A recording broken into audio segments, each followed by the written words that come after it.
lovelies, welcome to my channel where we talk about faith, how to heal and deal with racism, and how to navigate this thing we call life. Let's get started. So today we're going to talk about 3 reasons why diversity and inclusion training are simply not the answer. Okay, y'all? To ending racial discrimination, bias, or racism in general.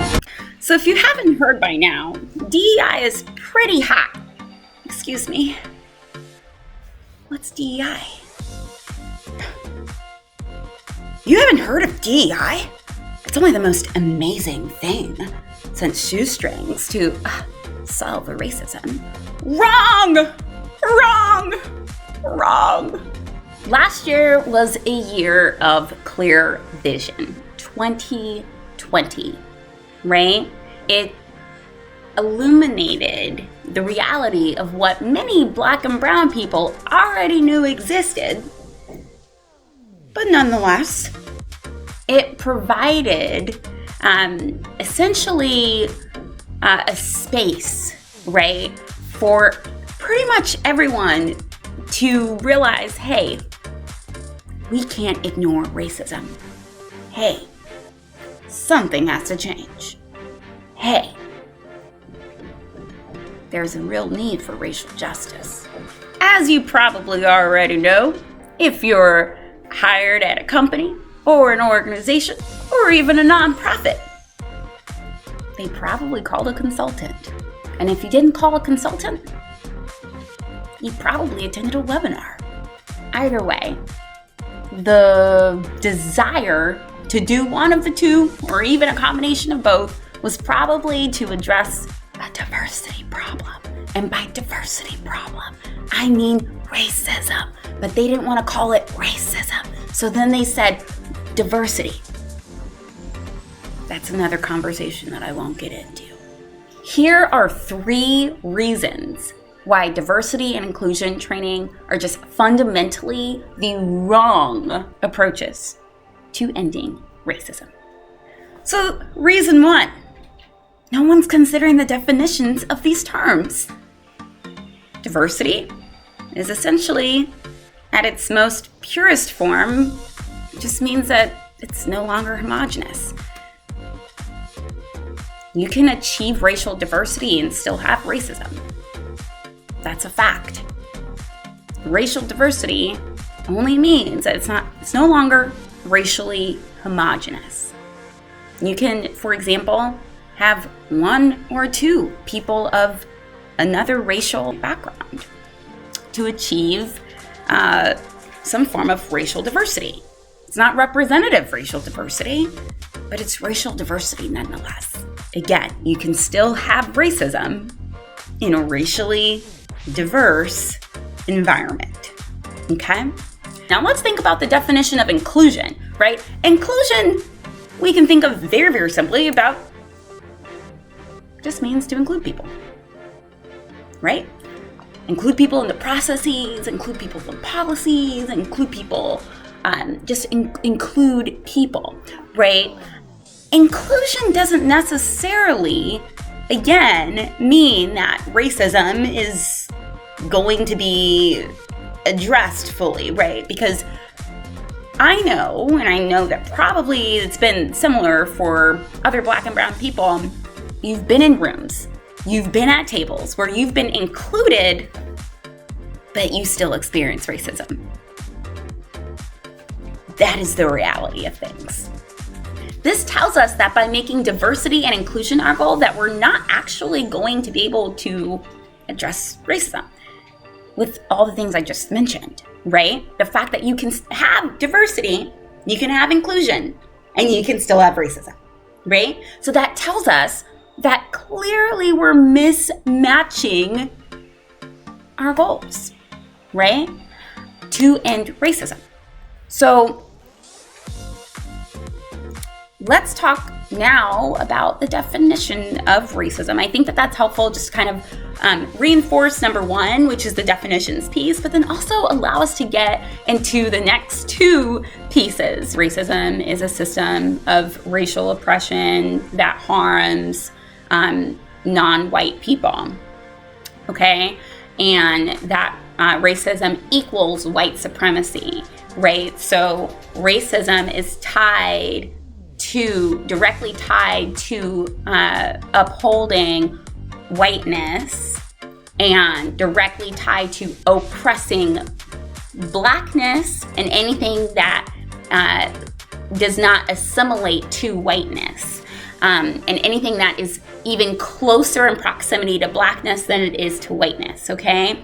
Just the lack of institutional power, economic power, political power, all of that stuff systemically, that's what we're talking about in terms of the continued oppression of Black and brown people. That's what racism is, okay? So if that's the case, and if we're really focused on addressing that, then we know that diversity and inclusion at its current definition is actually not going to make the cut, because there's nothing in the definition of diversity and inclusion that truly gets at the justice piece of power, of equal outcomes, of eliminating current divides, of addressing the historical trauma related to those divides, of truly making sure that we are not only included by participating in processes, but that we are driving those processes, that we are have veto power and decision-making power and all of those different things. Again, that's very different than inclusion. Inclusion is merely me being included. Okay, I cannot reinforce this enough. We are mismatching our goals. So many times organizations are like, oh, racial diversity, yeah. It's like, yeah, that's important, but the goal should be to end racism. You got into this, you're calling consultants to end racism, to address racism, right? So why are you then not actually doing the work to address racism?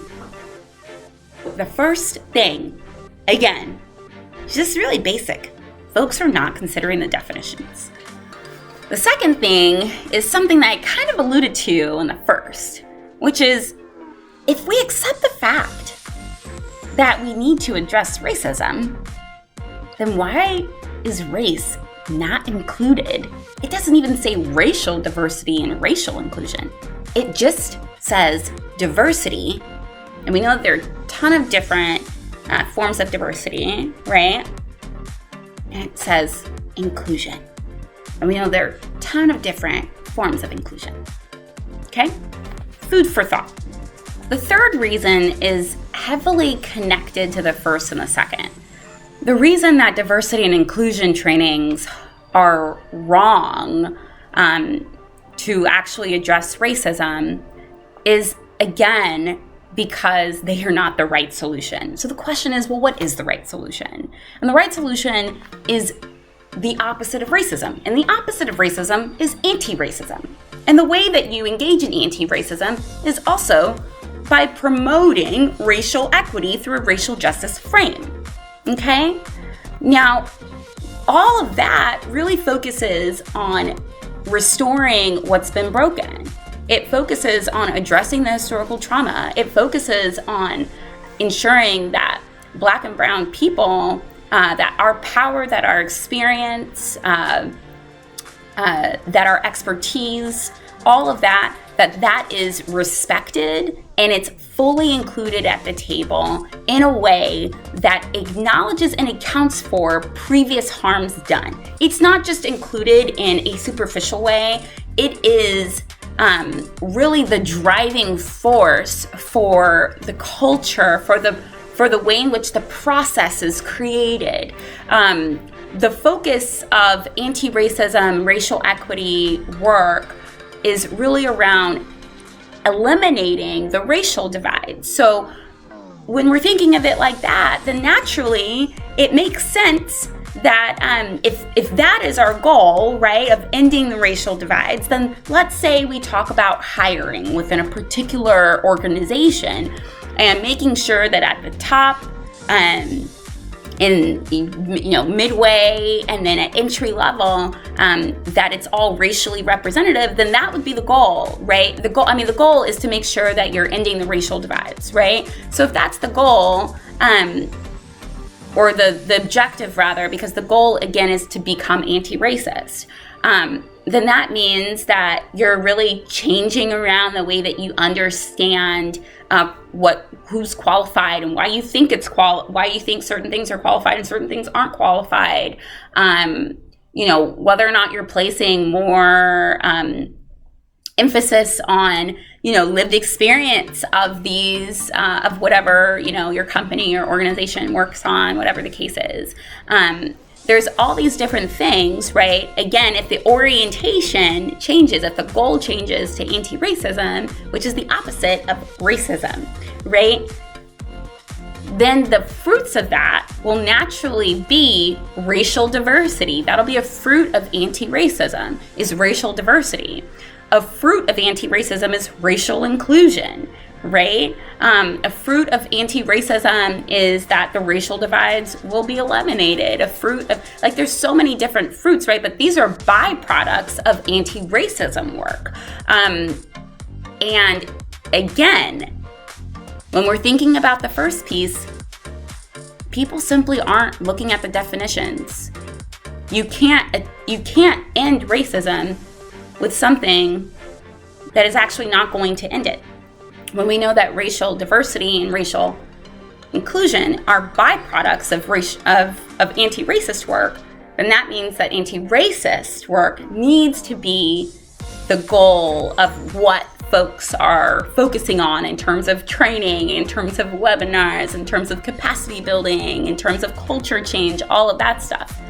So I hope that this was helpful. I hope that this shed light on a very popular thing that a lot of folks, a lot of organizations, a lot of nonprofits, a lot of companies, even a lot of commercials are doing, which is essentially touting diversity and inclusion as a means to address racism, and that's simply a mistake.